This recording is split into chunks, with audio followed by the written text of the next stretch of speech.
del tema 5, la capa de red, vamos a empezar a trabajar con lo que es routing. Obviamente complementado con el switching que hemos visto, ¿sí? Entonces, ¿de qué se hace cargo la capa de red? En la práctica, la capa de red, de forma genérica, se encarga de crear caminos.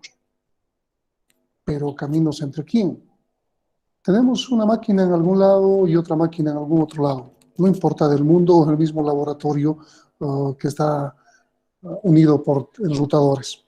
La idea es que va a existir una serie de enrutadores que van a crear caminos, y no en una topología en malla, sino en topologías diversas que van a permitir que haya más de un camino para llegar a un destino.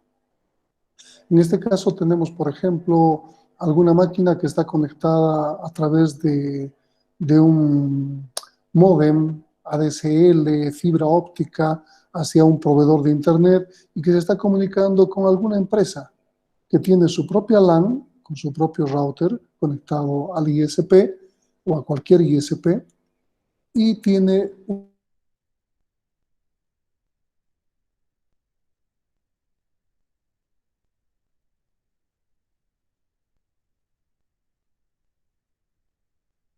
punto al otro.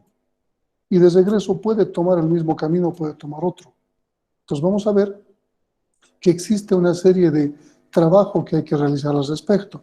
Y para eso he preparado un pequeño video que nos va a ilustrar en lo que vendría a ser esta conectividad y lo que vamos a introducir en el tema respectivo. ¿Está bien? Entonces aquí tenemos una PC1 que va a conectarse con una PC2, pero de por medio, como ven en el texto, están muchos enrutadores, muchas conexiones. En realidad uno no sabe por qué caminos tiene que cruzar para llegar a un destino. Vamos a suponer que estamos queriendo hacer una búsqueda en Google, entonces este es el servidor de Google. Vamos a suponer que queremos ver nuestro correo electrónico, este es el servidor de Gmail. Vamos a suponer que queremos ver algo en Facebook, aquí está el servidor de Facebook, etcétera, etcétera, etcétera. Esa es la idea. Entonces empezamos y vamos a ver, por ejemplo, que la PC1 tiene que mandar un paquete a la PC2. Entonces, ¿por dónde tiene que mandar el paquete? Lo máximo que sabe es cuál va a ser el IP de destino. Sabe cuál es su IP origen, es lo que vamos a introducir en este tema, ¿no?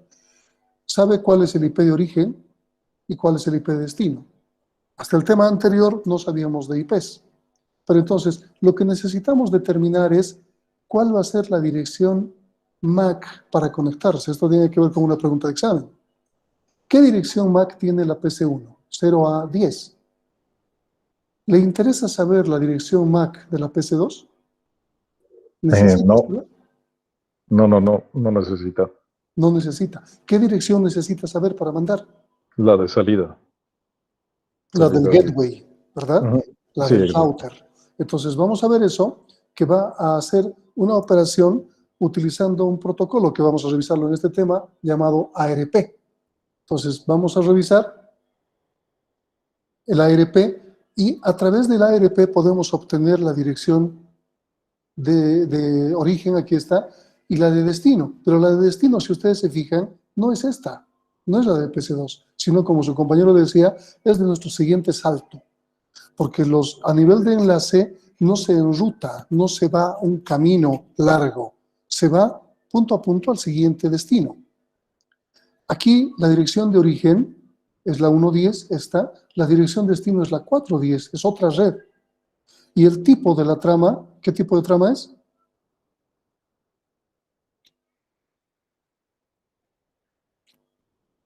No he puesto esa pregunta de examen porque ustedes podrían hacer fácilmente un Google, buscar en Google y tener el resultado. La idea es que se lo sepan. ¿Qué significa 0800? ¿Se acuerdan? IP. IP. Entonces, una trama IP. ¿Qué implica eso? Que necesitamos, que va a requerir un datagrama IP por aquí abajo, en todo lo que está en plomo. Todo lo que está en verde más lo morado viene a ser la trama Ethernet. Entonces, aquí nos está diciendo que está apuntando a una trama o a un datagrama IP. Así que adentro existen direcciones, existen origen, destino, pero en direcciones lógicas, IP. Entonces aquí tenemos la dirección de nuestro siguiente salto. Y es lo que va a ocurrir. Vamos a mandar a nuestro siguiente salto. ¿Qué hace el router ahora, el router 1? El router 1 recibe un mensaje del 0 a 10 y tiene que mandar a un IP destino. Fíjense lo que recibe de la trama. Esta parte no le interesa porque el router ya lo ha recibido. Ya lo ha recibido, entonces ya es el destino, sabe de quién es el origen. ¿Ok? Va a revisar el tipo de la trama. El tipo es IP. Y en el IP verifica que adentro tiene una dirección origen, que es esta, y una dirección destino. Lo que tiene que verificar es si es su propia dirección, si es su propia red. Entonces va a tener que revisar los caminos posibles. Y eso implica buscar tablas. Los caminos posibles se guardan en tablas. Revisa el IP destino y ve que para salir a esta dirección 40 le va a tomar 2 saltos según su tabla. Y tiene que ir a través del siguiente salto.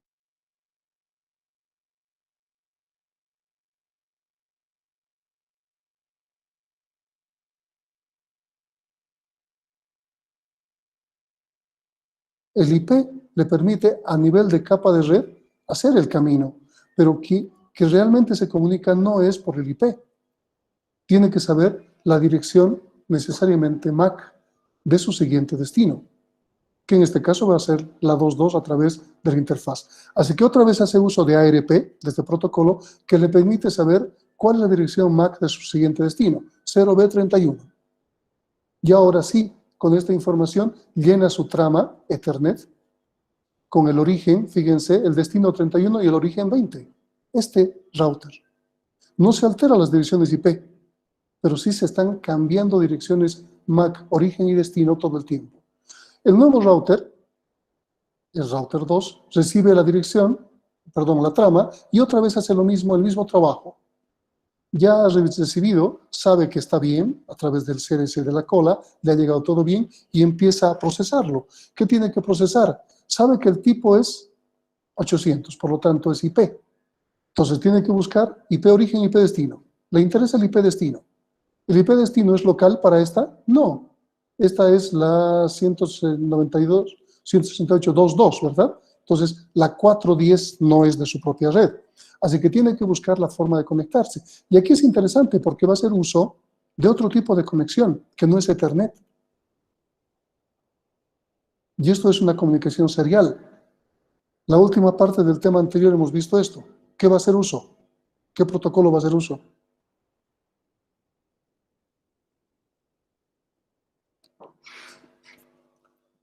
Vamos, han tenido que estudiar. ¿Cuál es la última parte del último tema? Después, El protocolo PPP. exactamente, el protocolo PPP. Les había dicho que el PPP nos permite conectarnos remotamente, ya sea sobre ADSL, sobre fibra o sobre cualquier otro elemento que podamos usar. En las prácticas ustedes han hecho esta conexión. El grupo que le ha tocado PPP ha hecho esta conexión y ha conectado un router con otro a través de PPP, ¿se acuerdan? Entonces estamos viendo eso. Entonces, necesita saber cuál es la IP de destino. Así que va a hacer lo mismo, va a buscar su tabla y va a saber por dónde va. Ahora es con un solo salto y tiene que ir por la 3.2. Necesita identificar quién es la 3.2 a nivel de direcciones MAC. Así que ya sabe su dirección destino, pero fíjense que también va a utilizar el PPP. Así que va a incorporar campos en la trama Ethernet que son control y tipo, que no son de la trama Ethernet, sino son propios del PPP. Y a través de esto va a poder despacharlo. El router 3 recibe con el MAC origen, MAC destino, verifica el tipo, sabe que es IP, verifica el destino, 410, y ve en sus tablas que es local, es decir, le corresponde al mismo router. Ve en su tabla que es 0 saltos, es conexión directa, y tiene que mandarlo por la interfaz Fast Ethernet 00. Entonces, no necesita buscar el otro camino, sabe que es conexión directa. Lo máximo que necesita es a qué dirección MAC le corresponde la 410. Otra vez utiliza ARP, llena su trama Ethernet y la manda.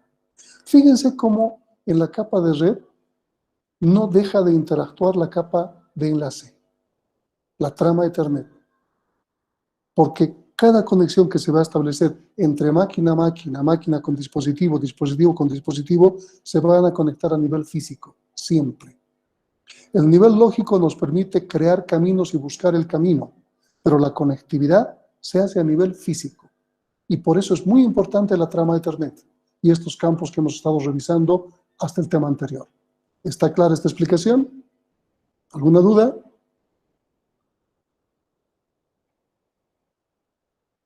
Ok. Entonces, esto era para empezar el tema y que se entienda bien a dónde estamos yendo. ¿Cuál es el camino? Ya se entiende lo que sucede aquí adentro. La capa de red de forma genérica tiene una serie de funciones.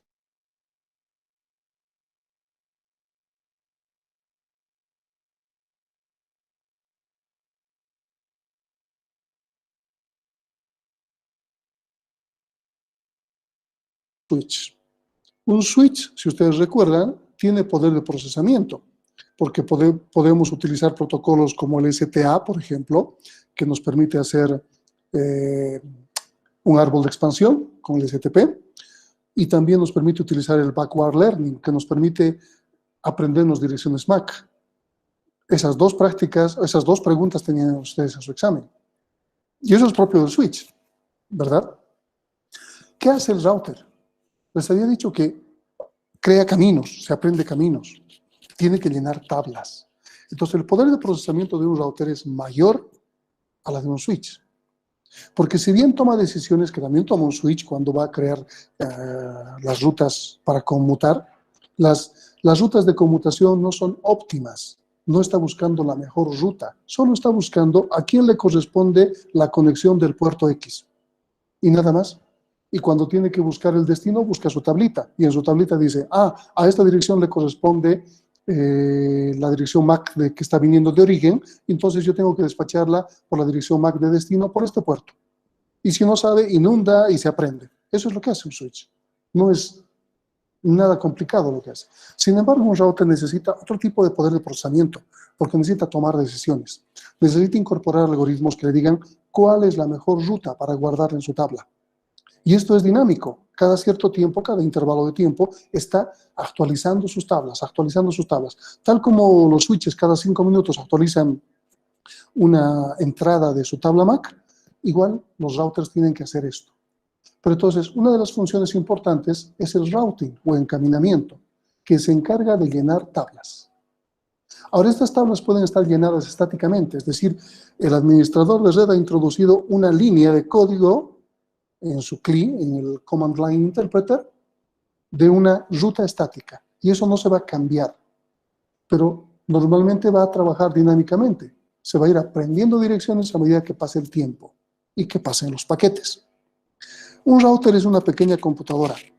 Tiene memoria RAM principal, tiene un lugar donde va a guardar las tablas, eso vendría a ser tipo EEPROM, y va a tener un procesador que va a permitir hacer correr los algoritmos. Una computadora 486, por ejemplo, antigua, puede ser conectada o instalada con Linux, puede ser un enrutador. Linux tiene software de enrutamiento, entonces una máquina antigua podría actuar de un enrutador, no necesitamos comprarnos un router. Podríamos hacerlo con una máquina con bajas prestaciones, con bajos recursos. Routing es eso. ¿Está bien? Forwarding. ¿Qué significa forwarding? Es el reenvío de paquetes. Si ustedes han revisado en ese camino del video que hemos visto, habían varios nodos intermedios, que no eran nodos finales. Los nodos finales estaban entre la máquina 1 y la máquina 2, pero habían routers intermedios. Entonces, forwarding significa, no es para mí, tengo que reenviarlo.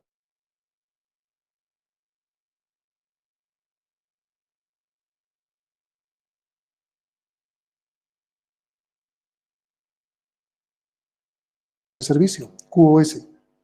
Muchos routers pueden cambiar que cierto tráfico por cierta interfaz pueda tener cierto comportamiento o cierto tratamiento. Por ejemplo, para entender bien lo que es QoS, todos, bueno, la mayoría de ustedes, en este caso todos los que están asistiendo a la clase, tienen algún tipo de conectividad a Internet. Algunos con Wi-Fi en sus casas, algunos con datos móviles. Lo están haciendo, ¿verdad?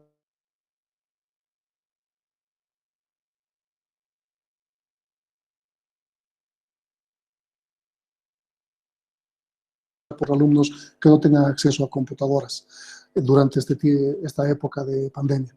Espero tener buen término y que podamos utilizarlo de esta manera.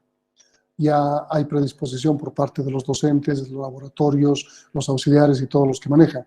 Nos está faltando la predisposición del HCF, del facultativo. Si nos autoriza el facultativo, se va a poder hacer esto. Entonces, hoy día vamos a gestionar esto, hoy día, mañana, me imagino que en esta semana espero tener buenas noticias para aquellos que les está costando conectarse a las clases, no solo para esta materia, para cualquiera.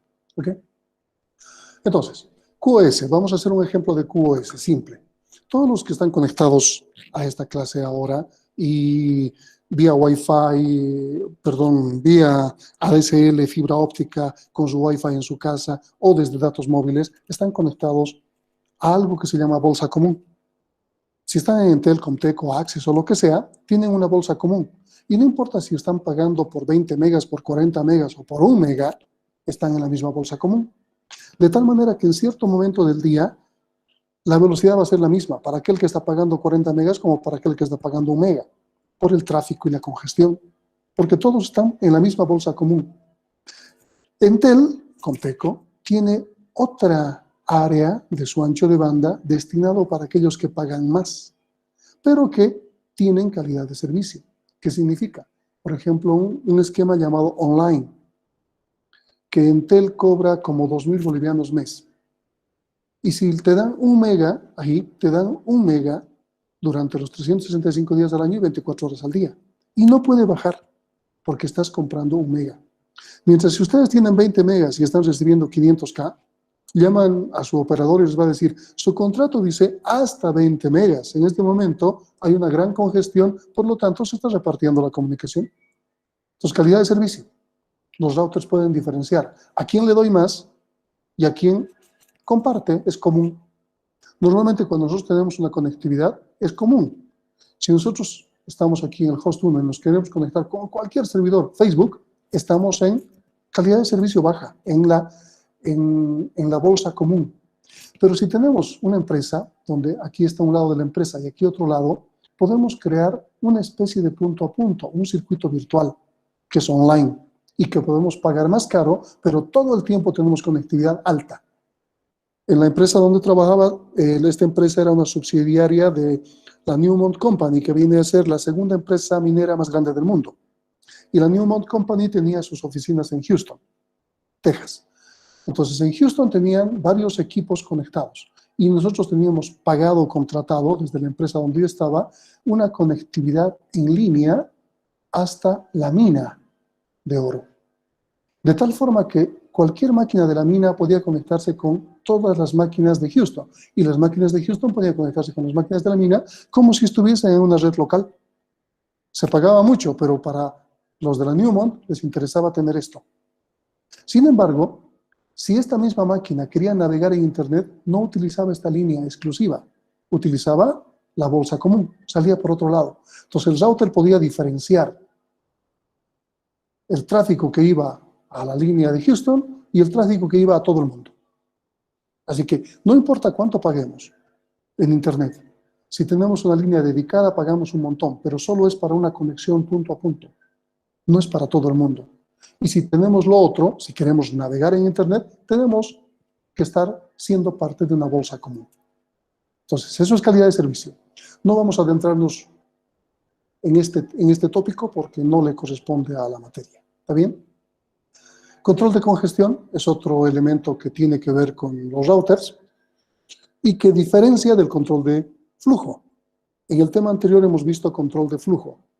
¿Alguien me podría decir a qué se refería el control de flujo? Deben estar fresquitos, han estudiado recién, ¿verdad? ¿Qué es el control de flujo?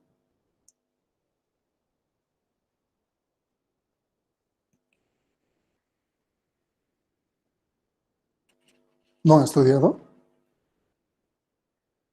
No estoy revisando todavía los exámenes, entonces, ¿qué esperaría tener como resultados? Una catástrofe.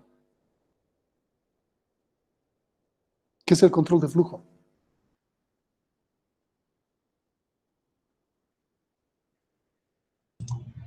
Es cuando dos computadores se comunican, se adoptan medidas para asegurar que el emisor no sature al receptor.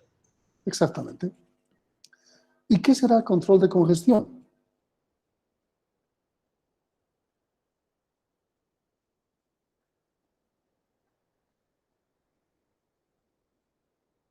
En control de flujo podemos entender como si fuese una conexión punto a punto, es decir, un emisor, un receptor.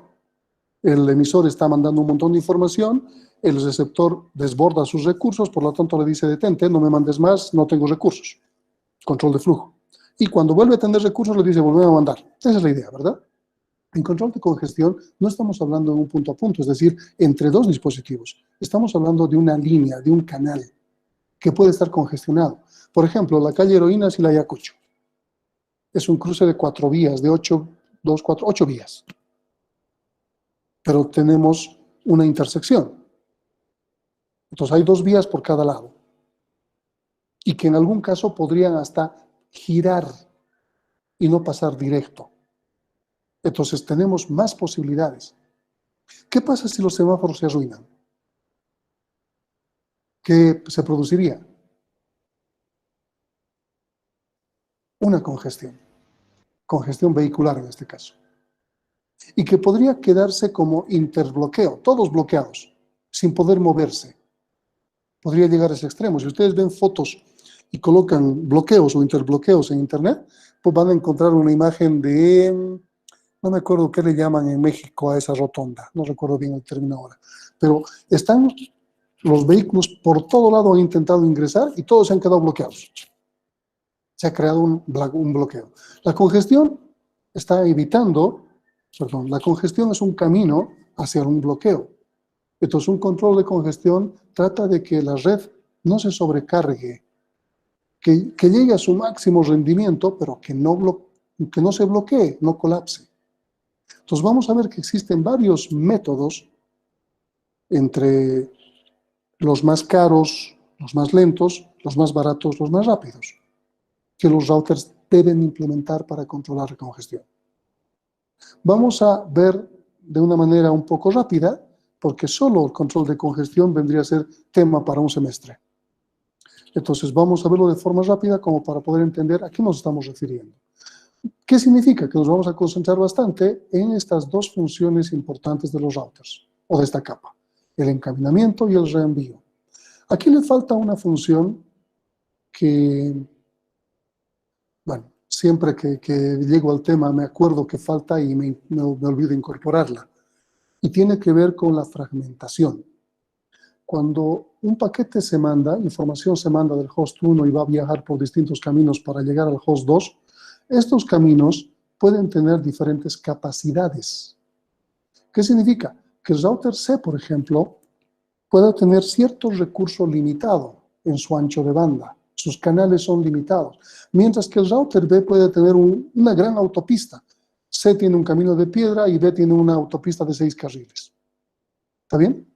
Obviamente la información por B va a fluir y por C va a estar un poco restringida.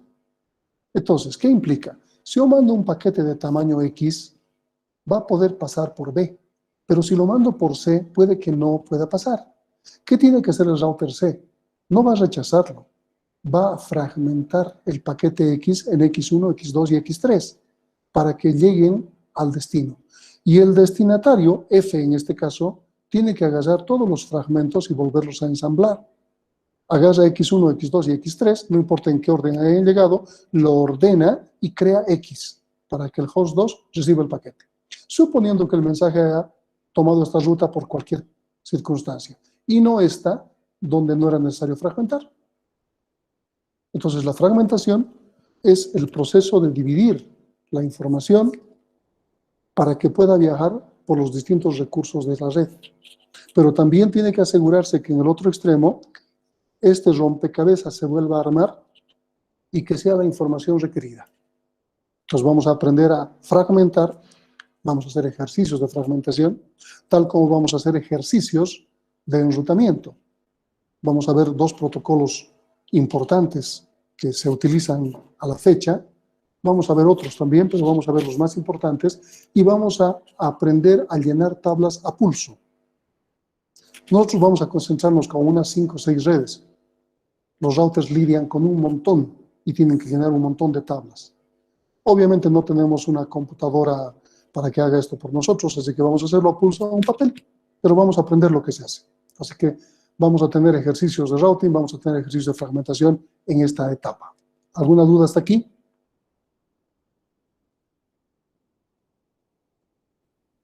Este es el tema más largo de la materia. Y vamos a dividir el tema, vamos a hacer una división del tema en dos aspectos. Estamos viendo la parte genérica de la capa de red y luego vamos a entrar a la parte del protocolo IP que tiene que ver con esta capa, pero desde el punto de vista de TCP/IP. Entonces estamos viendo la parte genérica, el fundamento científico, y luego vamos a ver la aplicabilidad con el protocolo IP. Los servicios que se proporciona a la capa de transporte, es decir, a la capa superior, pueden estar en el sentido de CLNS, no orientado a la conexión, bolsa común, o pueden ser orientados a la conexión, CONS, que vendría a ser el online que les he hablado. ¿Está bien? Cuando hablamos de calidad de servicio. ¿Qué pasa cuando estamos donde todos trabajamos? La bolsa común. El router entonces va a analizar. Esto es el trabajo que hace un router. Llega un paquete cualquiera y el router tiene que preguntarse, ¿es para mí? Sí, si es para mí, como el caso del video cuando era el último router, va a entregar a sus capas superiores. Va a reenviarlo y va a entregar a sus capas superiores. ¿Qué pasa si no es para mí? El caso de los routers intermedios. Primero se va a preguntar, ¿puedo hacer reenvío? ¿Qué pasa si el router tiene tan bajos recursos que no puede reenviar? Que solamente va a tomar en cuenta cosas para él. Entonces, si no puedes reenviar, se descarta el paquete. Si puedes reenviar, lo que es el común de los routers, va a buscar su tabla. Y en la tabla va a encontrar el camino más corto.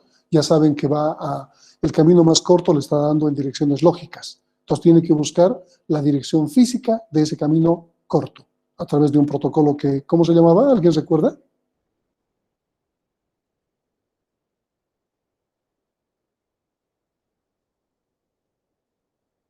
Estaba en el video y varias veces ha salido.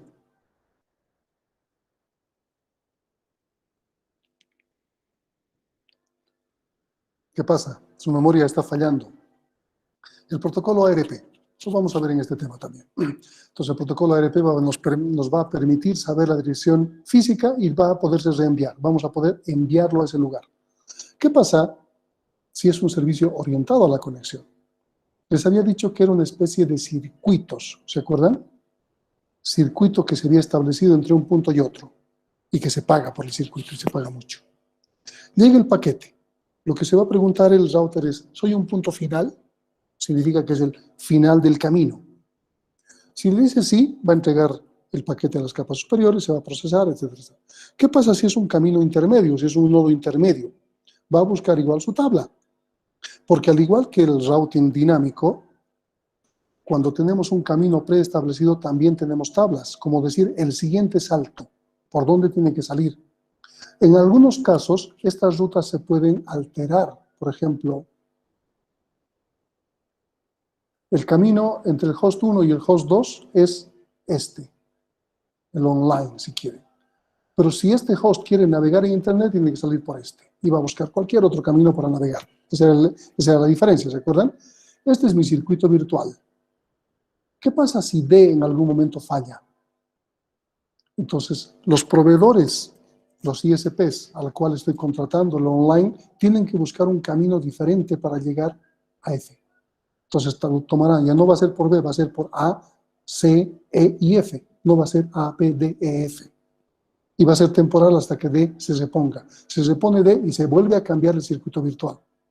Eso ya no se hace cargo el usuario, se hace cargo el operador, al que le estamos pagando por ese servicio. Lo que nos tiene que dar es 365 días, 44 horas al día de conectividad pagada, a la que hemos pagado. Entonces, se puede realizar un intercambio de circuitos virtuales, a eso se refiere esto, y luego se reenvía. Entonces, buscamos en la tabla, sabemos cuál es el camino siguiente y reenviamos. Esta es una forma fácil de trabajar porque el router tiene que verificar simplemente en su tabla cuál es el siguiente camino sin buscar un óptimo ni nada. En este caso, siempre va a buscar un óptimo, va a buscar el mejor camino. Y vamos a ver que existen algoritmos para encontrar el mejor camino. Aquí no. Aquí es el siguiente salto, si quiere, de un camino preestablecido. Bueno o malo, no importa. Un camino preestablecido. ¿Está bien? Ok. Empecemos con los algoritmos de enrutamiento o encaminamiento. Existen múltiples algoritmos de encaminamiento. ¿Cuál es la idea de un algoritmo de encaminamiento? Buscar el principio de optimalidad. ¿Y a qué nos referimos con el principio de optimalidad? Si B está en la ruta óptima de A hacia C, entonces el camino óptimo de B hacia C está incluido en dicha ruta. No es transitividad, simplemente es que estamos buscando que todo el camino que hayamos encontrado entre un origen y un destino final es óptimo. Estamos intentando buscar en ese sentido que el camino es óptimo. Vamos a buscar un spanning tree, un árbol de expansión, pero no en el sentido ahora de un switching, sino un árbol de expansión entre distintos routers para llegar de un punto a otro. De tal manera que en el router A, por ejemplo aquí, un camino para llegar a O pueda ser, no sé, este. Estoy marcando con el cursor.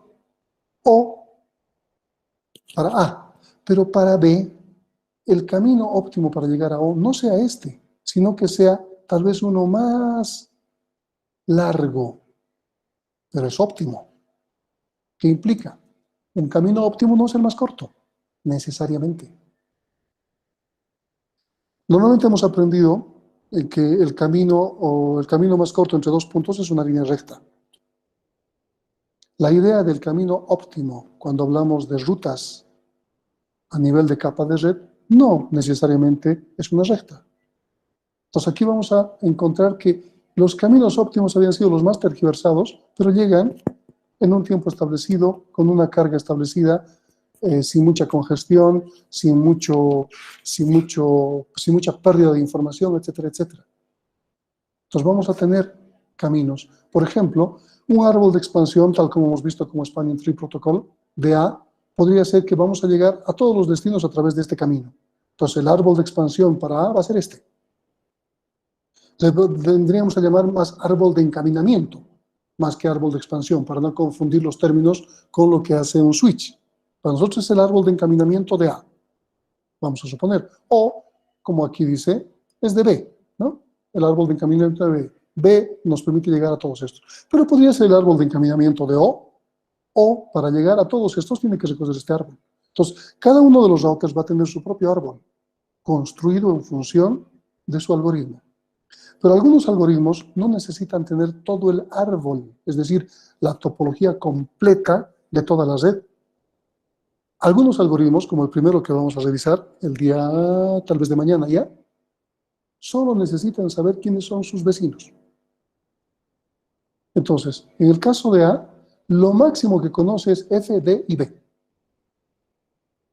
Y no le interesa saber qué mundo está por detrás de sus vecinos.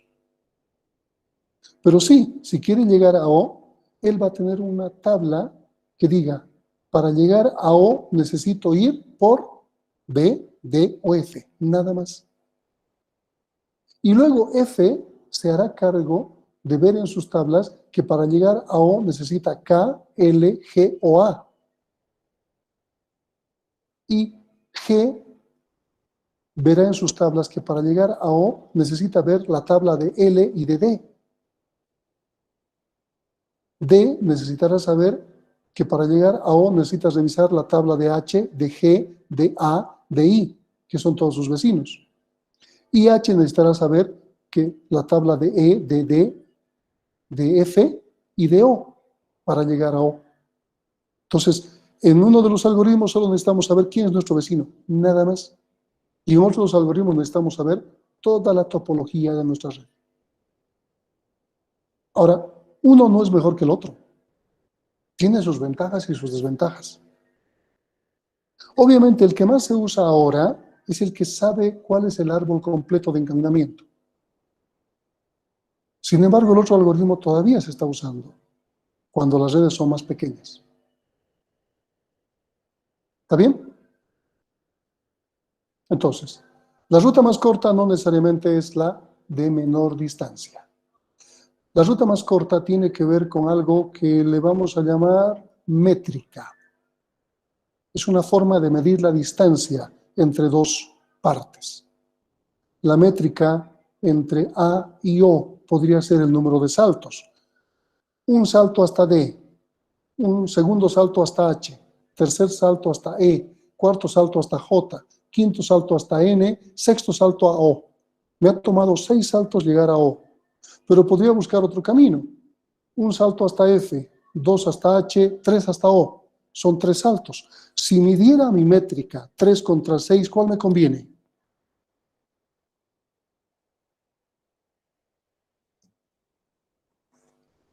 Vamos, ¿están todavía ahí o estoy hablando solo? Dependiendo de la cantidad de saltos, mientras más corto es... Ok. Si y mi también métrica, dependiendo de la métrica, pues, que estamos ok, teniendo, o bien del algoritmo. si mi métrica es número de saltos y comparo 6 contra 3, obviamente voy a escoger 3. Si mi métrica es esa. Entonces, mi distancia más corta entre A y O sería 3. ¿Se entiende? Entonces, va a depender de la métrica que escoja. Y los algoritmos que están implementados en protocolos que utilizan los routers, utilizan diferentes métricas. Cisco con sus protocolos EIGRP y IGRP utilizan una métrica. Los otros que utilizan OSPF, RIP, ISIS utilizan otro tipo de métricas. Entonces cada uno tiene una métrica diferente, que no son equivalentes, para nada. Cada uno mide como quiere su distancia. Y en la métrica tiene que buscar la ruta más corta, es decir, que su métrica sea más pequeña que la otra, así de simple. Pues la ruta más corta para nosotros es la métrica. Y la métrica puede medir cualquier cosa. Dentro de cualquier cosa que mida puede estar la capacidad del enlace. ¿Cuánto de ancho de banda tiene nuestro enlace A frente al enlace B? Puede estar el tráfico medio, que puede ser estático o dinámico. En promedio, ¿cuánto de tráfico se genera por un canal u otro? Puede hablarse del retardo. Mando un paquete y en ida y vuelta me toma cierto tiempo. Mi latencia. Puede ser la fiabilidad. De los paquetes enviados, de 100 llegan 95. Entonces estoy midiendo mi fiabilidad. Y 5 siempre me están pidiendo que retransmita. Entonces puedo utilizar una combinación de muchos factores, entre estos, o los saltos simplemente, para definir mi métrica. Y mi métrica es el elemento que va a determinar cuál es la ruta más corta entre un punto y otro. Normalmente vamos a hacer uso de grafos para este esquema de algoritmos de encaminamiento. No importa si no son de informática si no son de informática, porque creo que es la única carrera que lleva grafos, si son de sistemas o de electrónica. No es complicado lo que vamos a entender sobre grafos. Y vamos a ver algoritmos como el Dijkstra, por ejemplo, que tiene que ver con trabajo entre grafos. ¿Está bien? Pero vamos a hacerlo de una manera bastante simple. No vamos a adentrarnos en lo computacional del algoritmo, sino vamos a ver el algoritmo desde un esquema más simple y poder hacerlo en papel, sin mayor problema. ¿Está bien? Vamos a revisar hoy día, para acabar, un algoritmo que se llama inundación, flooding. Pero vamos a tratar de hacer esto de manera más práctica. Algoritmo routing, inundación. No recuerdo si no tenía el hard de esto. A ver.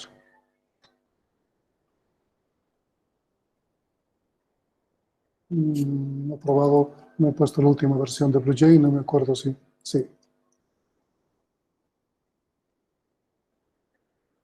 No. Voy a abrirlo con otra versión de BlueJay.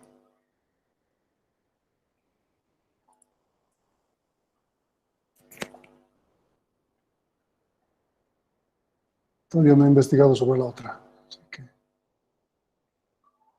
o creo que se me ha abierto directamente la que no quiero. No, es la 420, está bien.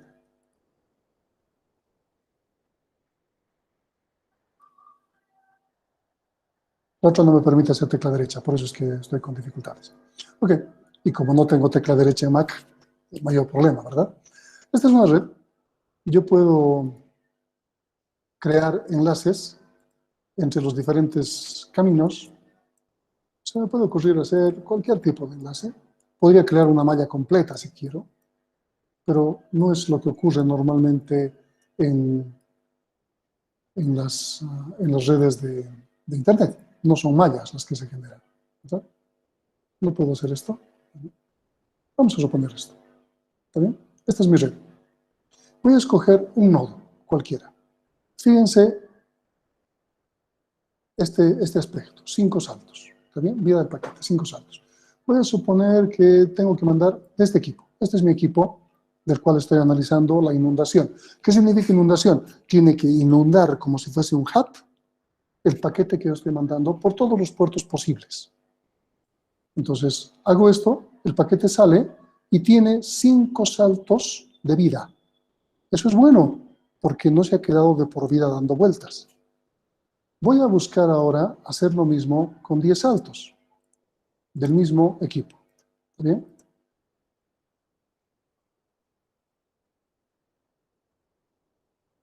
No ha tardado demasiado. En 10 saltos se ha muerto. ¿Qué significa 10 saltos? Si este equipo manda un mensaje aquí, es un primer salto. Ya llega con tiempo de vida 9. Este equipo los reenvía por inundación a todo lado. Aquí llega con 8, con 7, con 6, con 5, y en algún momento se muere. Esa es la idea. ¿Está bien? Pero ¿qué pasa si coloco infinitos saltos?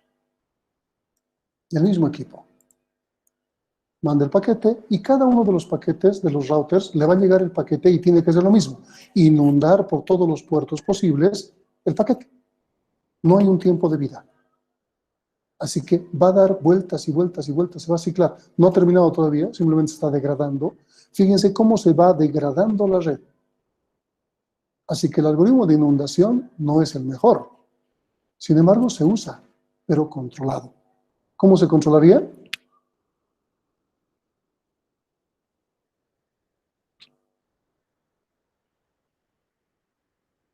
Con el tiempo de vida. ¿No? Con el tiempo de vida del paquete. Fíjense que esta red no ha acabado y no va a acabar.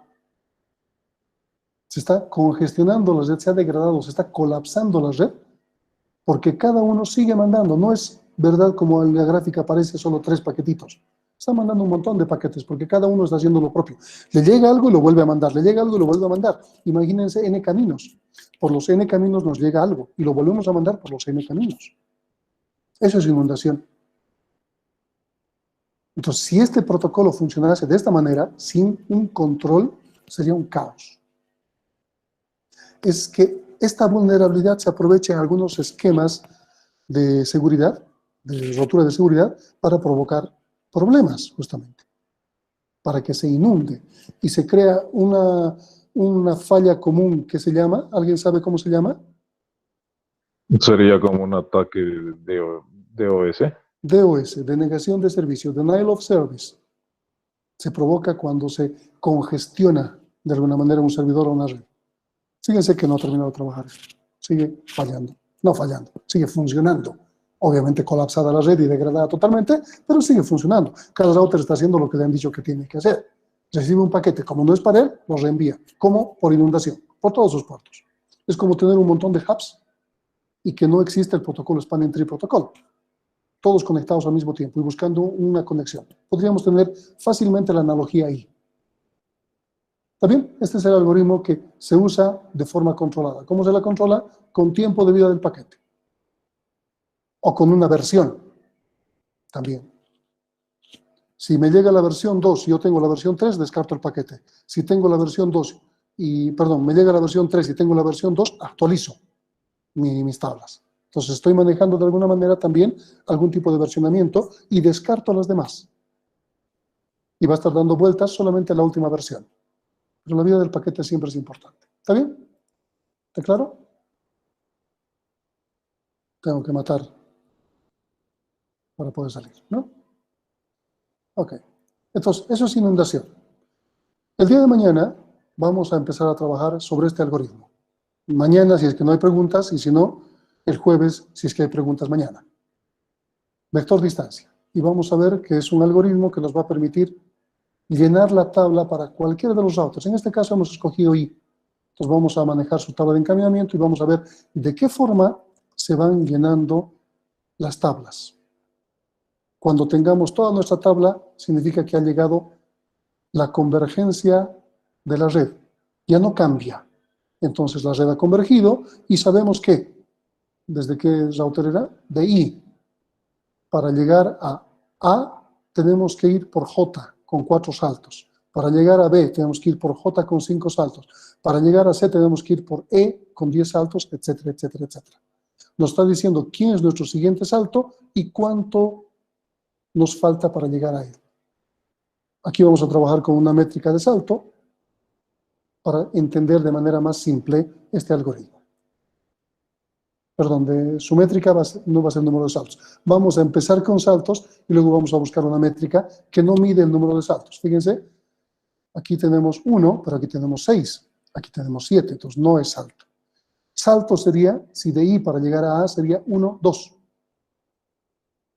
1, 2. 2 caminos posibles con una métrica de 2. Entonces, inicialmente vamos a probar este algoritmo con métrica salto, para hacerlo bien simple y entendible. Y luego vamos a trabajar con su propia métrica, que le ha puesto un número. Y con ese número tenemos que buscar los mejores caminos para llenar esta tabla. Totalmente. ¿Está bien? Eso es para mañana. Mañana, si es que no hay preguntas. ¿Dudas?